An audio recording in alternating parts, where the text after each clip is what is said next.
दिनों आप सभी को पता है 23 तारीख को नगर परिषद में एक मीटिंग हुई थी जिसमें मेरा और अशोक अरोड़ा का झगड़ा हो गया था। झगड़ा होने के बाद जो कार्रवाई शहर में चली आप सबको पता है। अभी थोड़ी देर पहले अशोक अरोड़ा जी प्रेस कॉन्फ्रेंस कर रहे थे कि मेरी जो बहनें पार्षद हैं, मेरी बहनें हैं, मेरी माताएं बच्ची हैं, मैं उनसे माफ़ी मांगूंगा अगर गलती हुई है तो। उन्होंने ये भी कहा भी माहौल बिगाड़ने की कोशिश की। उनसे ये पूछना चाहिए था भी माहौल बिगाड़ा किसने। अशोक अरोड़ा जी ने सबसे पहले मेरे को गाली दी, फिर मेरे को मारने आए। कोई ये आदमी तो हो नहीं सकता मेरी पत्नी सामने बैठी और मैं उससे मार खा लूँगा। अपनी बचाव के लिए सब कुछ करता है आदमी। तो वो उसके बाद जो हुआ, मैं भी कहता हूँ सब गलत हुआ। कारण यह भी उसके बाद इन्होंने प्रेस कॉन्फ्रेंस करी, एसपी साहब को मिले, उसके बाद उदयभान जी आए कांग्रेस प्रधान, फिर दीपेंद्र हुड्डा जी चंडीगढ़ में प्रेस कॉन्फ्रेंस करी, फिर इन्होंने गवर्नर से टाइम लेने की कोशिश करी। तो माहौल बिगाड़ा किसने इतना? अगर ये बातें ना करते तो माहौल बिगड़ता ही ना। नंबर 2 बात यह है, मैंने ये कहा था कि पिछले 25 सालों से मैं पार्षद हूँ। जब अशोक अरोड़ा जी मंत्री थे तब भी हम अंदर बैठते थे, जब रमेश गुप्ता जी विधायक थे तब भी हम अंदर बैठते थे, जब सुधा जी 2 बार बने तब भी हम बैठक के अंदर प्रतिनिधि भाग लेते थे, क्योंकि शहर का भाईचारा था। भाईचारे के अंदर ये मेरे को भी पता भी नहीं बैठ सकते, ये मेरे को समझाने की या इनको को समझाने की जरूरत नहीं है, पता है सिर्फ भाईचारे के कारण हम अंदर बैठते थे। पिछली बार मैं अशोक अरोड़ा जी के साथ था, मेरे साथ अन्नू मेहता के पति विक्की मेहता जी, सुदेश चौधरी के पति पवन चौधरी जी, सविता गर्ग के पति सतीश गर्ग जी, कोहली जी की वाइफ संदीप कोहली जी, ये सभी बैठते आए हैं। एकदम इनको क्या हुआ, मैंने तो ये कहा था विधायक जी हमारी शहर की जो आपसदारी है, छोटा शहर है, इसमें आपको एतराज़ नहीं होना चाहिए। इस विधायक ने सिर्फ मेरे को टारगेट करके, सिर्फ ओनली मेरे को, बाकी को कईयों को जानते ही नहीं जो चुन के आई हैं लेडी, उनके पति को सिर्फ मेरे को टारगेट किया, जिससे मेरे को मारने की कोशिश की गई। वहीं बैठ के गालियाँ दी गई। पत्रकारों के पास गालियाँ नहीं होगी, मैं आपको अवेलेबल करा दूंगा जो जब ये गालियाँ दे रहे हैं। जब मैं यही कहता हूँ भी इनकी बहन या बेटी पत्नी बैठी और कोई गालियाँ निकालता हो तो उसी टाइम माफ़ी मांग लेनी चाहिए थी। अभी तो इन्होंने ये बात कही नहीं मैंने गलती की है, तो माफ़ी मांगने की अब क्या ज़रूरत पड़ी है। इतना माहौल अशोक अरोड़ा ने ख़राब किया शहर का कि उसके कमेंट्स देख लो लोगों के आपस में, दूसरे भी स्वाद ले रहे हैं। ये क्यों है? क्योंकि उंगली लेनी और देनी बड़ी महंगी पड़ती है। जो 4-5 लोग इनके साथ रहते हैं, सारा दिन रात मेरे बारे में इसको पढ़ाते हैं, वो उसके अंदर भरा हुआ था। जो एकदम मैंने आज तक अशोक अरोड़ा के गुस्से में नहीं देखा कभी भी, मैं कहता हूँ अब भी, पर इतना गुस्सा उन्होंने निकालने की कोशिश की। अगर मैं दिल एर ना होता या मेरे में ताकत ना होती, शायद मैं पिट जाता, और उसका जो पिटने के बाद या ये पिट जाते। तो विधायक हम उनकी इज्जत करते हैं, शुरू से करते हैं। जब इनके साथ रहते हुए हम अंदर मीटिंग में जा सकते थे, तो अब क्या हुआ? जब तो खुश होते थे, या सुधा के साथ लड़ाई करी, बहुत खुशी मनाते थे, अब क्या हो गया? क्या कारण है? पार्षद तो आपके पास 4 है, 28 पार्षद तो एक तरफ है। तो वहाँ अगर भ्रष्टाचार का मुद्दा उठाना है, 28 पार्षद एक तरफ है भाई, वहाँ का क्या उठाओगे मुद्दा? विधानसभा में उठाओ, धरना प्रदर्शन करो, प्रेस में आके कहना भ्रष्टाचार है, ये है। मैं मानता हूँ भ्रष्टाचार होगा, ये नहीं कहता भाई, उसका सलूशन विधानसभा में ही होगा, धरना प्रदर्शन देने में होगा, या रेड हैंडेड पकड़ो किसी को, तब भ्रष्टाचार निकलेगा। ये माफ़ी बहनें हैं, अब ये कहना एक हमारी SC जाति से चेयरमैन बनी है, उसको क्या पता है? 2009 में भी विधायक थे, सुभाष सुधा उमा सुधा चेयरमैन थी, बैठते वहाँ आके क्यों नहीं बैठे?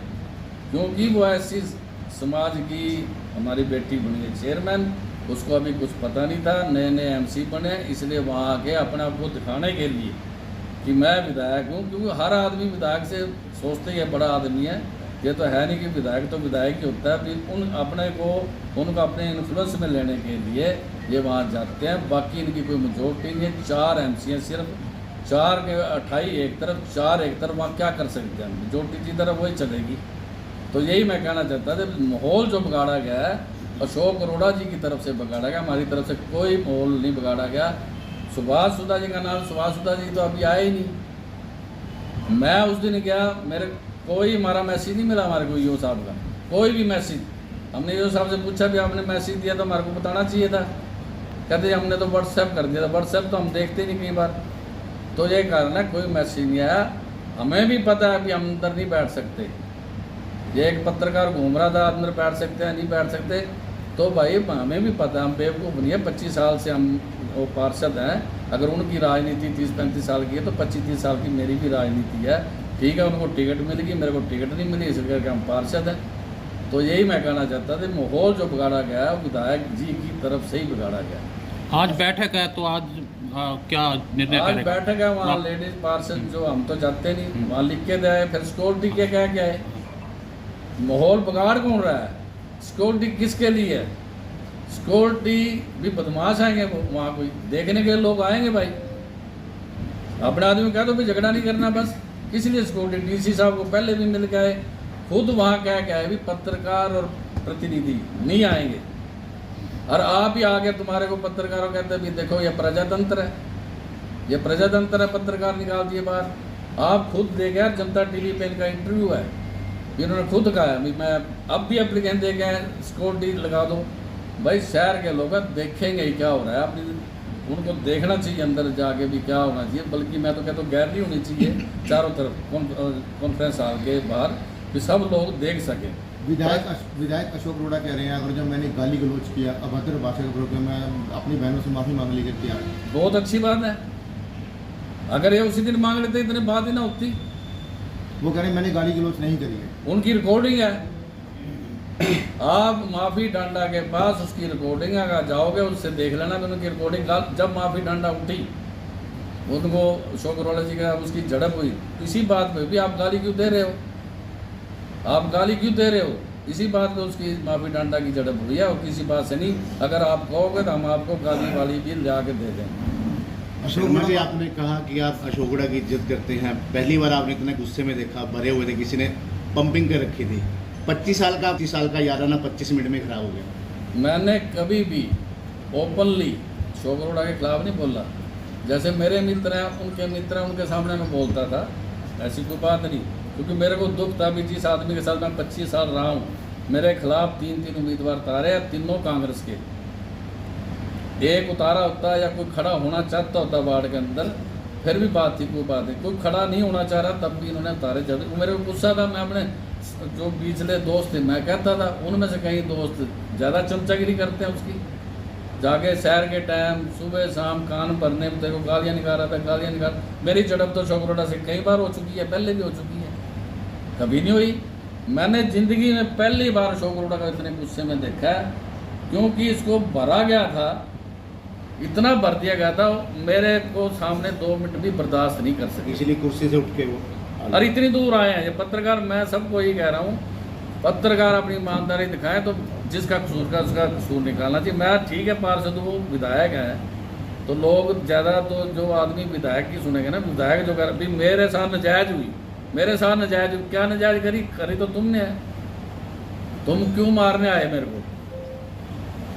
शर्मा जी, उनका ये कहना है कि कुछ कहा है, लगता है उनको, तो मैं माफी मांगने को तैयार हूं। हाँ भाई, यही अगर है। ऐसी बात होती है, बैठक रद्द तो नहीं होनी चाहिए, बैठक चलनी चाहिए, कोई विकास की बात होनी चाहिए। अगर ये माफ़ी मांगेंगे तो बैठक चलेगी, अगर माफ़ी नहीं मांगेंगे तो बैठक नहीं चलेगी। एक उन्होंने ये भी कहा है प्रेस वार्ता में कि अगर सभी पार्षद ये लिख के दे देते हैं कि 10 साल में जो भी भ्रष्टाचार हुआ है नगर परिषद में, उसकी जांच कराने को हम हाईकोर्ट से, हम तो लिख के देते हैं हाईकोर्ट से जांच करो, मैं बैठक में आऊँगा ही नहीं। हाई कोर्ट से जांच कराओ, 10-28 पार्षद तो उनके हैं जिनके खिलाफ ये भ्रष्टाचार का दोष कर रहा है, वो क्यों लिख के देंगे?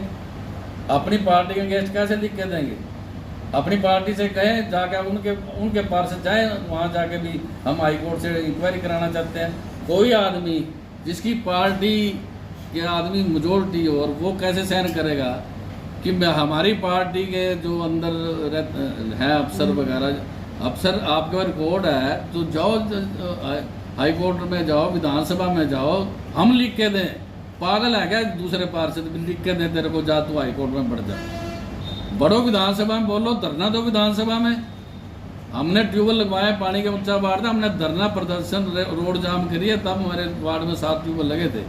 कुछ करने से, प्रेस कॉन्फ्रेंस करने से, बातें मारने से ये नहीं चलता कभी भी। झगड़े के बाद उस दिन आपने पुलिस प्रोटेक्शन भी मांगी तो बाहर आ जा। हालांकि देखो मैं बताना चाहता हूँ, नीचे इनके 15-20 आदमी खड़े थे, बिनिंदी को किसी तरह नीचे उतारो। कोई प्लानिंग क्या प्लानिंग के तहत उस दिन अशोक अरोड़ा जी पूरी प्लानिंग के तहत नीचे आदमी खड़े करके आए थे। वहाँ बैठ के इन्होंने पहले क्या कहा, भी बाहर आ जा, तेरे को देखता हूँ। बाहर इसका मतलब आदमी खड़े थे, बाद में इनके आउटसाइडर नहीं आए। पिछली मीटिंग में इनके साथ थे, आउटसाइडर थे वो। कुछ नहीं, संविधान अब याद आया है। जब इनके साथ संविधान की बात हमारे से नहीं कभी करी भी, ये संविधान के विरुद्ध आप ऐसे नहीं बोलना चाहिए, आपके पत्नी बोलनी चाहिए। तो संविधान अब याद आया। जब अपने पे पड़ी तो संविधान याद आ गया, जब दूसरे पे पड़ी तो संविधान याद नहीं आया। फिर में मीडिया पे भी बैन लगाने की कोशिश की गई थी, वो गलत है कि ठीक मानते हो? बिल्कुल बैन नहीं लगना चाहिए। मीडिया को बैन कराने के लिए अशोक अरोड़ा जी डीसी के पास गए। ये प्रूफ जनता दल टीवी के न्यूज चैनल पे आया जब इन्होंने इंटरव्यू किया। तो आपका कहना है मीडिया मीटिंग में जाना चाहिए? बिल्कुल जाना चाहिए। मीडिया असलियत दिखाता है। अगर ये मीडिया ना होता तो असलियत नहीं दिखती। आपको मैंने बुलाया अंदर, ना बुलाया बताओ बदवा साहब, मैंने आपको कहा भी अंदर आना चाहिए आपको। अगर आपकी मीडिया ना होती तो कोई असलियत नहीं पता लगनी थी किसी को भी, क्योंकि कैमरा था ही नहीं। जिन पार्षद प्रतिनिधियों ने आवाज उठा, जितने भी थे प्रतिनिधि, पार्षद प्रतिनिधि, नहीं महिला जाएंगे। पार्षदों हमारे के को पार्टी का देश है, अभी आप नहीं जाओगे। पार्टी का आदेश अब होगा। अपनी पत्नियां ट्रेंड करनी पड़ेंगी और क्या है। मेरे को एक बात बताओ, शर्मा जी, एक चीज ये लगती है कि महिला पार्षद अकेली आए, क्या ये सरकार को करना चाहिए कि इन पार्षदों का ट्रेनिंग कैंप लगना चाहिए ताकि उन्हें पता लगे कि मैं खुद संभाल सकती हूँ? ट्रेनिंग कैंप होना चाहिए। मैं एक अशोक अरोड़ा जी को एक और बात कहना चाहता हूँ कि जब ये इलेक्शन लड़ते हैं तो हम जाते हैं वोट मांगने के लिए, हमारी पत्नियां थोड़ी जाती हैं। वो तो अपनी वोट नहीं मांगने गई कभी। काम हमने, रात को झगड़ा हो जाए पत्नियां जाएंगी वहाँ पे सड़क पे। ये भी कानून नहीं होना चाहिए, भी प्रतिनिधि नहीं बैठ सकते, उनके साथ एक आदमी होना चाहिए प्रतिनिधि, जिनको नहीं पता। अब कहीं जो 5वीं ISC जैसे दिखाया भी पढ़ाई इतनी होनी चाहिए, ये विधायक के ऊपर भी होना चाहिए। कम से कम विधायक ग्रेजुएट होना चाहिए, जिसको पता हो। एक शर्मा जी प्रश्न ये भी था कि ऐसी एक्ट हो, वो तो जो भी समर्थक होंगे वो करते ही हैं अपने अपने समर्थक। मेरे समर्थक कुछ लिख रहे हैं, उसके समर्थक कुछ लिख रहे हैं, ये तो समर्थक हैं। अब उनके भी तो समर्थकों ने बाद में कहा ही है। उनके समर्थक में कांग्रेस प्रधान आया, दीपेंद्र हुड्डा आया, सभी कांग्रेस के MLA समर्थक में आए नहीं। मेरे समर्थन में तो अभी तक कोई विधायक आया नहीं। अभी तक तो बीजेपी भी नहीं कूदती इसमें। तो आज बैठक में मुद्दे और फाइनेंस कमेटी समाज की बैठक आज बुलाई गई है, लोग आए। इसका क्या?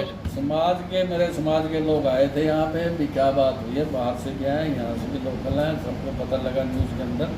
तो इन्होंने बैठक कर रहे थे, मैं तो था नहीं। तो मैं जब आए सारी बैठे थे, क्योंकि वे आए, हमारे प्रधान बैठे, सेक्रेटरी बैठे हैं सारे, हमारे गोल्डी जी सीनियर वाइस प्रधान बैठे हैं, टिफन मीटिंग बुलाई थी, और फिर विपिन शर्मा जी बैठे हैं। तो ये कुछ कहना चाहते हो?